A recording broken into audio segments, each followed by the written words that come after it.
Hey, welcome to Principals on the Come Up, where we transform schools into hallelujah success stories. My name is Barbara Polk, and today we're going to be talking about the start of school opening checklist. Now, I want to congratulate all of my new principals. I know this time of year you're sitting behind your desk and you're just kind of taking in the whole scenery and you're thinking about, oh, how am I going to decorate this office that I have? I want to change everything that the previous principal had in here. I want to put my touch here. um, I remember when I was assigned to my first school, I went through the drawers and I went through folders, and guess what I found? I found the contract of the previous principal. That's right. The previous principal, who had less years of service than I had, who had less experience, who had less certification, and she was getting paid more for the same position. So you know what I did? I went straight to the HR department and I told them, this is not going to work. Not today. No, sir. So during these times, you have people coming into the office and they're really just kind of trying to feel you out. They're asking you questions. Sometimes they'll ask you questions because they just want to see just, what your answer is going to be. And other times, they're really genuinely asking questions. They're going to probably ask you some things uh, that they're going to get you permission to do that they couldn't get anybody else to give them permission because you're a new principal. They're going to be asking all those things. And that is what happens when you are a new principal. You just don't know. This is your summertime. This is the time where you are planning for your school opening. This is the time where the superintendent, assistant superintendent, the administrative team decided you were going to be placed at that school, and they want to see just what it is you're going to do about it. And also for the principals who have been there the second year or the third year, I know you think you got everything all packed down, but let me tell you, there's some things that you need to be making sure are in place. So we're going to go over the start of school opening checklist. And the reason you need to have a checklist, even if this is your third year or your fourth year, you need to make sure that everything is in place because we have so many other things that we have to be concerned about once school does open. So let's get this thing rolling and let's get it open without any problems at the beginning of the school year. So you need to have a checklist so that you can have some type of comprehensive organization. The checklist is going to make you efficient. It's going to help you manage your time. It's going to make sure that you have all of your safety and compliance issues under check. It's also going to make sure that your staff and your students are ready for when school opens. And the most important thing is that it's going to give you peace of mind. Now, this checklist is not the be all and end all. However, it will give you a guide. There may be some things that you just don't need on your particular campus. Or you may find, oh, I never thought about this. Maybe I need to add this to the checklist that Dr. Polk has already given me. So let's get started on the things and the tasks that have to be completed when you get ready to open that campus. Some of these things are going to seem silly and inconsiderate, but I'm telling you, everything is going to be in place. You're building your reputation, or you are changing your reputation if you had a terrible first year. And there's some things that you know that you need to do that you haven't done. Or you've been skating for the past few years and you always say, I always want to get that right, and each year I forget about it. So let's go through it. So the first thing you want to make sure is that your nurse's office is taken care of. And that was something that really just wasn't on my radar, the nurse's office. You need to make sure that the nurse has everything he needs or she needs to be ready, whatever forms, whatever documents, If there's some kind of new law, if there is something that, for example, in middle school, those seventh graders have to have a special immunization shot, and they cannot come into school unless they have that documentation. That needs to be something that's high on your radar, so that maybe you can send out notices about the seventh grade immunization, or maybe if you have an HR department or communication department, you can ask them to send that out, because that's going to be a big issue, and that's going to be a distraction for you and for your assistant principals on the first day of school. The next thing you need to have on your list is to make sure that you have your new teacher mentors assigned and ensure they have the appropriate supplies. Now, for some of you, you may be at the point where you don't have all of your new teachers. And some of you, you may have everybody in place, but make sure that you have assigned your new teacher mentors. In some organizations, the new teacher mentors is already taken over by central administration. And in other schools, it may be something that is assigned to that principal.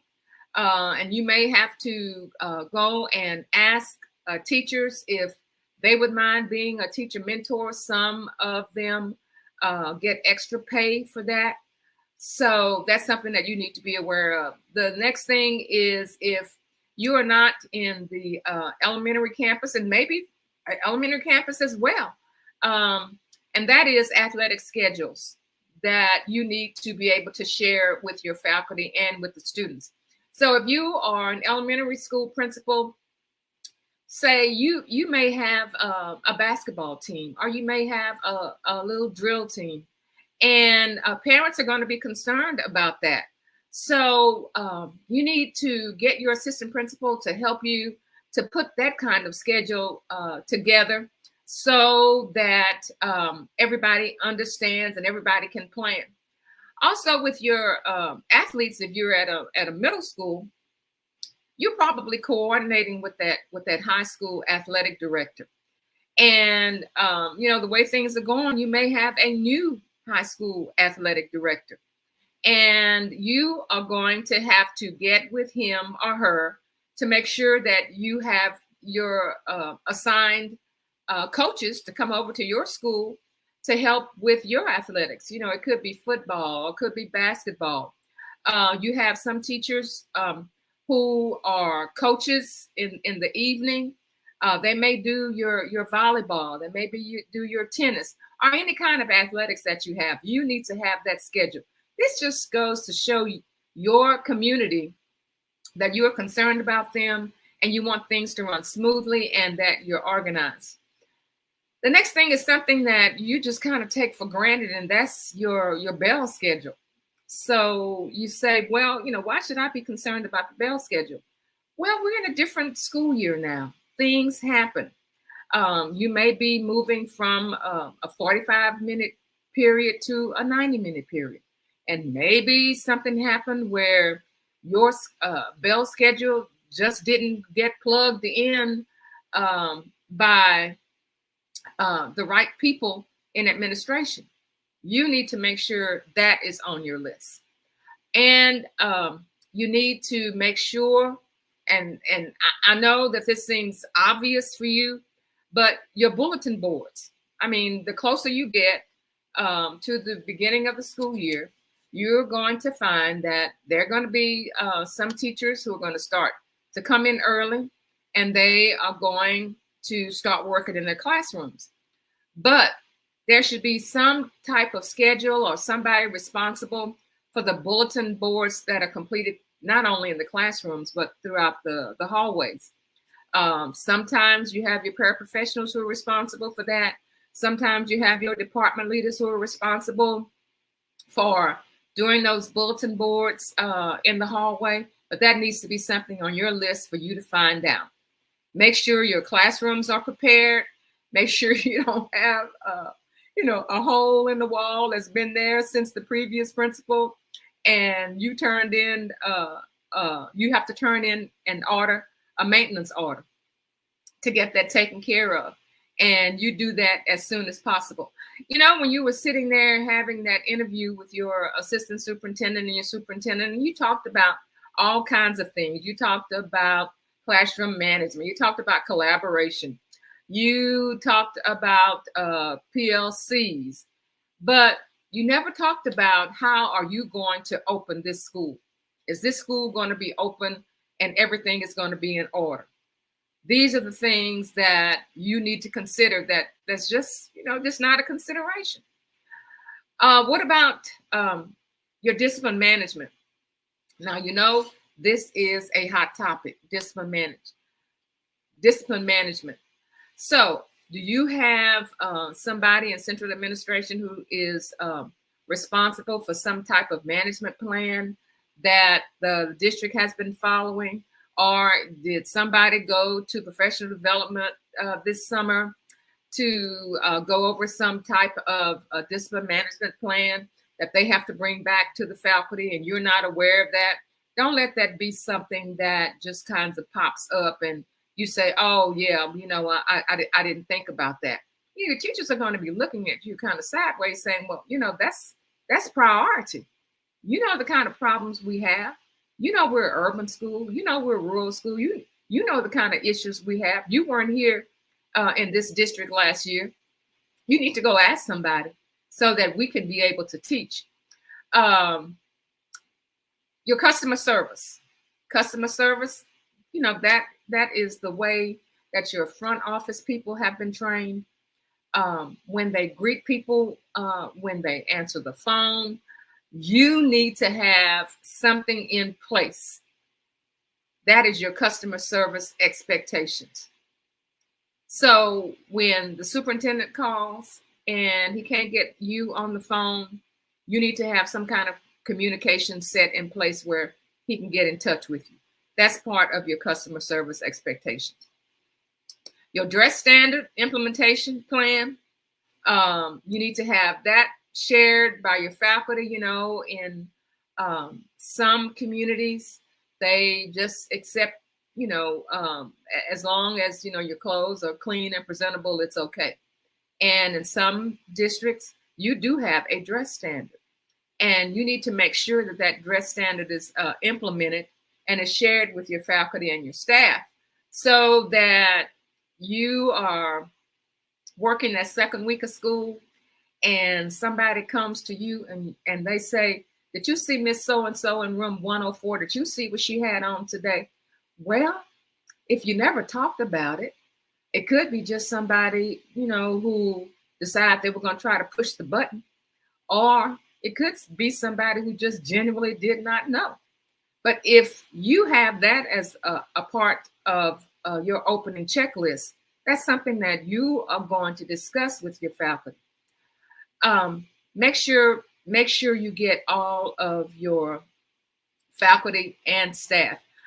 We always talk about, a shortage of teachers, but we also have a shortage of custodians, of full-time custodians.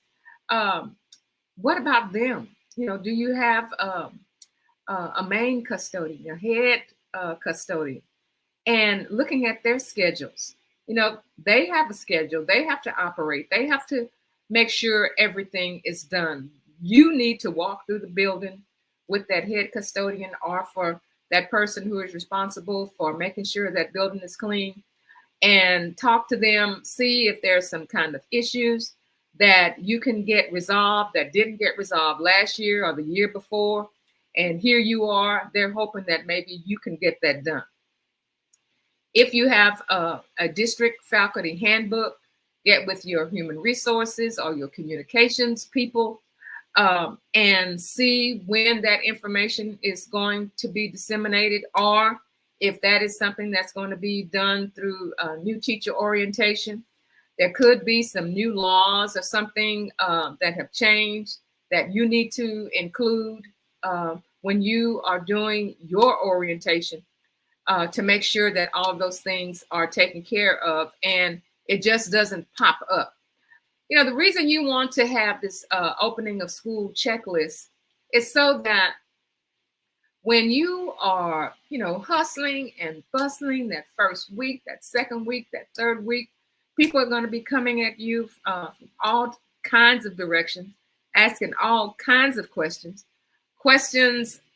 that you don't have answers to because that wasn't one of the things that you thought was important. And now you didn't have a checklist. So you need to make sure that staff development is shared with all the faculty and staff. Now, that could be a question that you're going to ask central administration. You're going to ask a supervisor. You're going to ask somebody about staff development because you're going to have a calendar yourself, and you are going to manage that calendar with the central administration calendar. And sometimes, they're not on point. And by you asking them this question, then they're going to say, oh, I hadn't thought about that. We're going to get those books out to you, or we're going to send that information to you to make sure that that's taken care of. The first day of school, monitoring the arrival, your routine, you are going to have to be able to share this with your faculty and your staff. This should be something that is not overlooked. I know it's a big thing, and you got so much stuff going on, but you need to have this on your checklist. How are you going to do this? Are you going to try to do this yourself? I'm telling you that that's not a good idea. You're going to have your administrators to help come up with that for you to complete on your checklist. And sometimes you're going to walk into a situation with your administrators, with your assistant principals, if you are in an urban school district, and it could be somebody that's the AP that wanted the job that you have, and they're just not completely 100% cooperative. Or it may be somebody who was newly assigned, and they were assigned before you got there. They're going to have to depend upon your team leaders, your department leaders, to help to come up with the first day of school. First day of school, that is your hot button. You need to have that school opening and running and having everything smoothly. There shouldn't be just loose ends of what are we going to do about this? Who's going to be here? What time should we be there? Have that on your list and meet with your team to determine that. Are your grounds prepared? Sometimes you're so busy driving in the morning and running, into your building. You don't even see the grass. The grass is tall. You got trash around the front of your school. Make sure that the grounds are prepared. Ask those questions. Find out who it is that you need to contact. See what their schedule is so you can be at the top of that list. Nobody wants to walk or bring students to a school that, has graffiti on it, or you have trash all around the building. Make sure that's taken care of. Make sure your lights are working. I'm just talking about just general things that you need to have on your list. If you have any type of special programs like literacy program, numeracy, science, any kind of teacher communication initiative, anything that needs to be shared, make sure you know what that is. And lunch, prepare for the first day. Now, have you even been to the cafeteria to meet the cafeteria supervisor on your campus? Do they know you? You may say, well, yeah, I went in there and they weren't in there. I don't know who it is. I don't know who she is. I don't know who he is. Well, this is your opportunity to get with the people who are in food service and find out who your person is. You may have a new person. You may be blessed to have somebody who's been there, for a couple of years, and they understand how things operate, and they can explain that to you. But have that on your list. You have so many things going through your mind. You have so many questions. You have so many things to do. And this is the time that you have to get prepared for. Your main office and your attendance organized. What are you going to do about attendance? Or do you have somebody who is going to be giving tardy passes?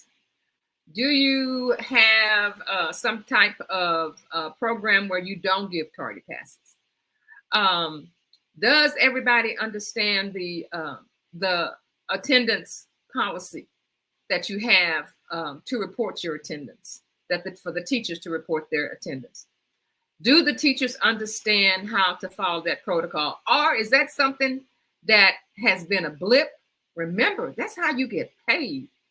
So we need to make sure that all of our teachers understand how to do their attendance and how to do that efficiently and effectively. Now, what about your master schedule? I mean, the master schedule ought to be done by now. And if you're having some problems with your master schedule, you need to know right now.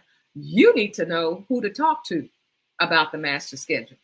You need to have somebody to go over that master schedule with you so that you are educated about your master schedule. That should be on your list. Don't just assume that that's going to be taken care of. And I'm talking to my new principals, my second year principals, my third year principals. You need to know this. This may be something that, just kind of slid by you, or it could be that, you were a principal and you didn't get assigned until January and everything was already in place and you didn't have anything to do or to say about that master schedule. You didn't reassign teachers for different content areas. You didn't have anything to do with that. Well, now you have time. That should be on your checklist. You may want to meet with some of your department chairs. You may want to meet with your administrative team. They may have information about reassignments, or they may have additional information about the master schedule that you need to be aware of. The next thing in your checklist should be your morning, your afternoon duty, and your bus duty. Don't think that that's just going to automatically get done. It could be that what was working, the past year is not working now. It could be that the person that everybody depended on for years has retired. It could be that there was always a problem with the morning and afternoon duty schedule. You don't have anybody assigned to the bus duty. You may find out after talking to people that the place where you had buses, the bus pickup was not a good place. Now is the time to make that change so that everybody knows about that. And you need to contact your transportation director. You need to know your transportation director. Your transportation director is going to take care of you. Trust me. You need to let them know that you're the new principal, or that you didn't get a chance to meet them last year and you're here now. Or if this is your third year or your fourth year, you may want to say, I just want to holler at you. Or maybe it's a new transportation director and they're just like you. Or maybe that somebody was promoted, from assistant director to, the director. You just never know. What you're doing, you're establishing some relationships. Because in this school building business, it's all about relationship building. All right. The next thing you need to have on your list is your new student registration. Now, most of your new student registration is already automated.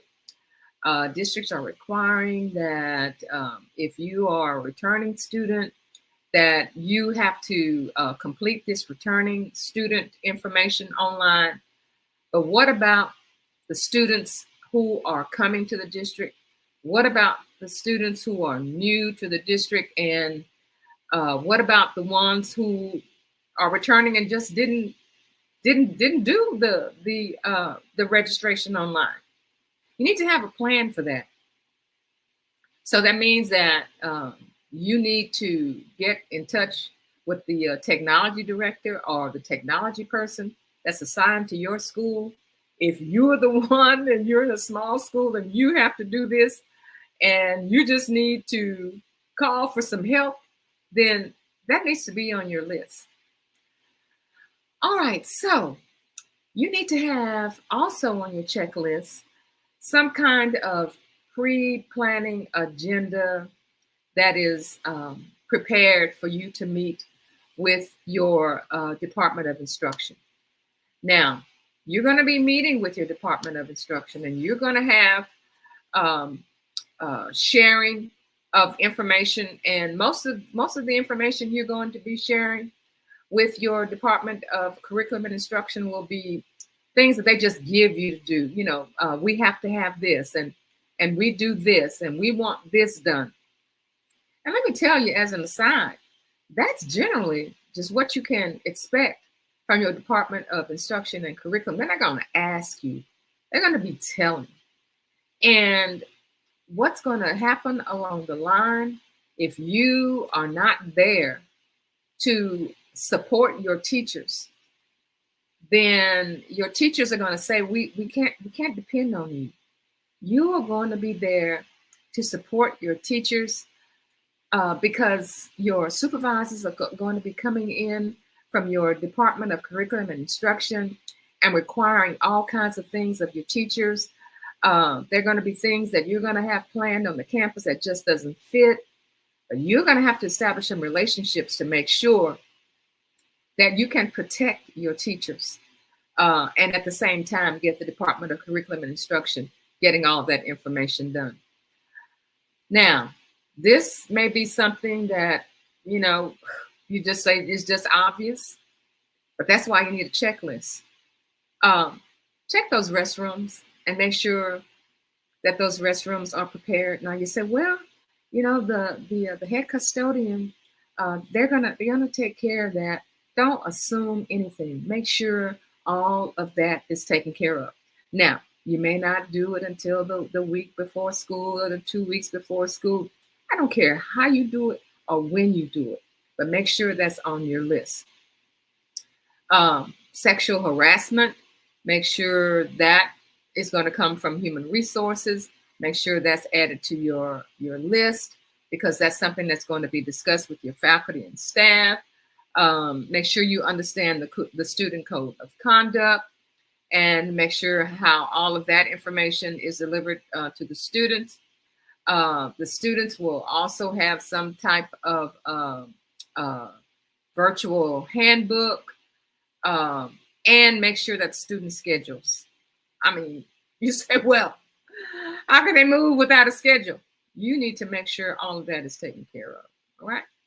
So some of you are going to be, this is the next thing on your list. Some of you are going to be starting school with substitute teachers. Now, some of you may have a service that takes care of the substitute teachers. You may be the one to call for a substitute teacher, but you need to establish some type of protocol for your substitute teachers on your campus. And if it's an outside vendor that is doing this, make sure that what the vendor is telling the teachers aligns with what you want those substitute teachers to do on your campus. You may be one of the fortunate principals that does not have to worry about having substitutes, but I guarantee you need to have some type of protocol in place because you are going to have substitutes sometime throughout the year. They may not be a permanent substitute. It just may be a substitute for a teacher who is going on a professional development.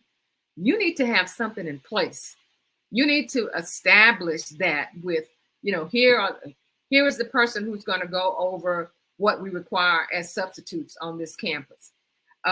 You need to even prepare something saying this is our expectation. Because when we have a substitute teacher that's in, and it's an extra burden on the teachers that are already in the classroom to have to come over and get that teacher and show that teacher what that teacher needs to do. Of course, we're going to have our team leaders who are going to be there to support the substitute teacher, but there should be a protocol. There should be a way so that people just won't be looking at each other crazy trying to figure out who's going to work with this substitute. You have too much liability as well for you not to have a plan when you have substitute teachers in the classroom. Make sure you have your teacher classrooms assigned and everybody knows where that is, who they are. Going back to your master schedule, making sure that those class roles are done, and your teacher supplies. Those teacher supplies should have been ordered before the end of the school year. But put that on your list. Do not assume that the principal ahead of you or somebody in curriculum and instruction or finance ordered those teacher supplies. I mean, do not assume that. That's something, if you have a financial secretary or somebody who handles the distribution of supplies for the teachers, to make sure that that's done. If you are, especially in elementary, making sure that those textbooks are prepared, they're in the building, or if they're not, making sure that they get delivered and distributed, and decide, especially elementary, how you are going, what are you going to do with those books? So let's say you are in third, fourth, or fifth grade, and the students are moving from class to class for different content. And you say, or you had teachers to tell you, I'm going to give these books to the students because they just lose the books. We can't keep up with the books. They come in the class and I can't, they leave their books on the desk and I have to be I don't have a place to store all these books. So they're going to carry those books in their backpack. Okay. You're going to get some parents to say, this is too much for my child to be carrying on her back or his back. It's just too much. So what are you going to do? And really considering that is a lot, especially for your elementary kids. That's a lot. Come up with a plan. I mean, be organized. Agree on something, but have that in place for secondary as well. Have that in place. Your transportation, make sure that you have all the information for transportation. You know, those bus routes, you know, they're going to be posted online. You need to know, or you need to have somebody on your campus that's responsible for knowing about those bus routes. Now, do you have a vision, a mission, and core values posted? Now, it could be that the former principal decided that this was going to be our vision for our school. This was going to be the mission for our school.